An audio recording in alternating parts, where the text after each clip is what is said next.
Сәлеметсіздер ме, оқушылар? Бүгінгі сабақтың тақырыбы екі айнымалысы бар сызықтық емес теңдеулер.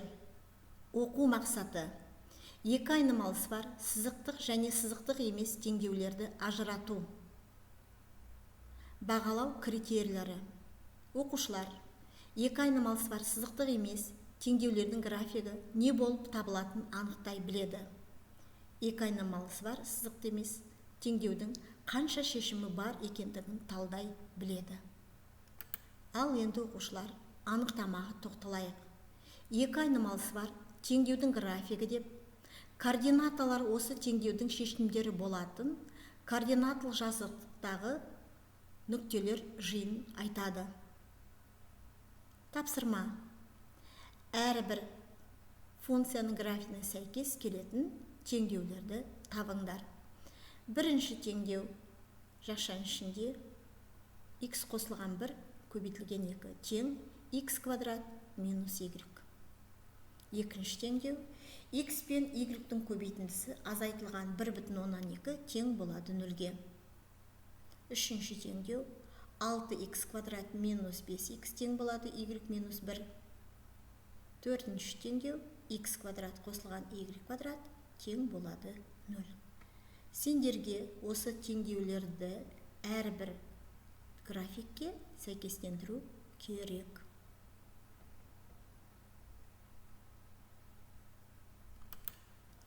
Ал енді оқушылар, жаттығуға көшейік.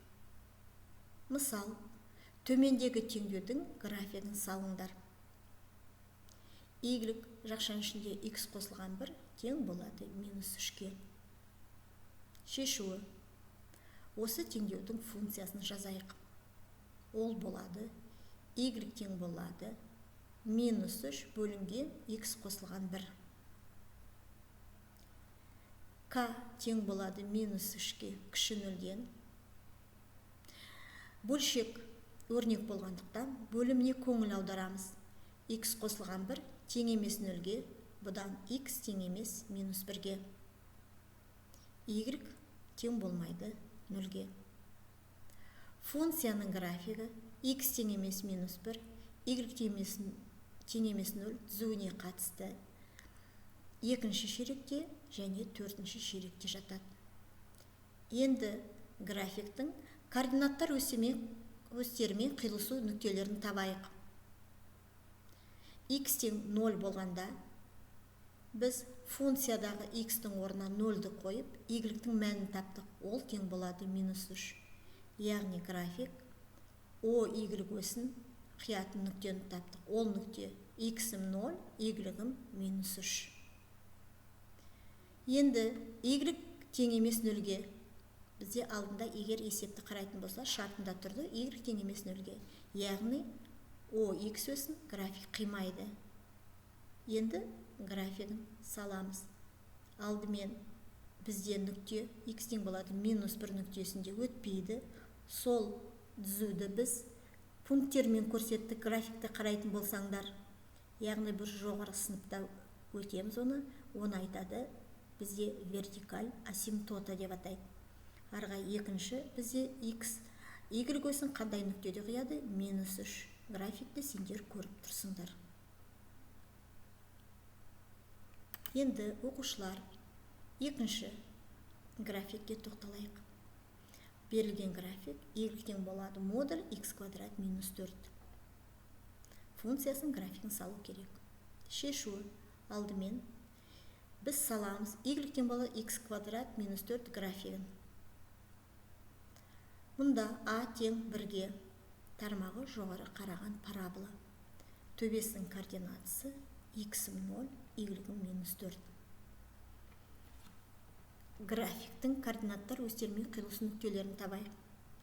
X тең болады 0 болғанда, y-тің мәні минус 4-ке тең болады. Y тең 0 болғанда, біз шешеміз x квадрат минус 4 тең болады 0. Теңдеуі шешеміз. Мұнда x тең болады 2, x тең болады минус 2. Енді бізге y тең болады модуль x квадрат минус 4 графигін салу керек. Ол үшін y тең болады x квадрат минус 4 графигін түрлендіреміз. графиктің OX өсіне қатысты төменгі бөлігін төңкеру арқылы жоғары шығарып аламыз. Сонда сіздер графикті мынау сурет бойынша көруге болады. Енді мынандай тапсырмалар беріледі. Алгебра 9 сынып, авторы Әбілқасымов, нөмір 1-5-тің 2-6-сы. Төмендегі теңдеудің графигін салу керек. Бұнда сендер алдыңғы көрген тапсырмаға қарап, осы тапсырманы орындаймыз. Бірінші неде y шашаның ішінде x-2 арасында көбейту тең болады 2-ге. Екінші функция y тең болады модуль 3x квадрат минус 3x минус x квадрат. Сабақ аяқталды. Сау болыңыздар.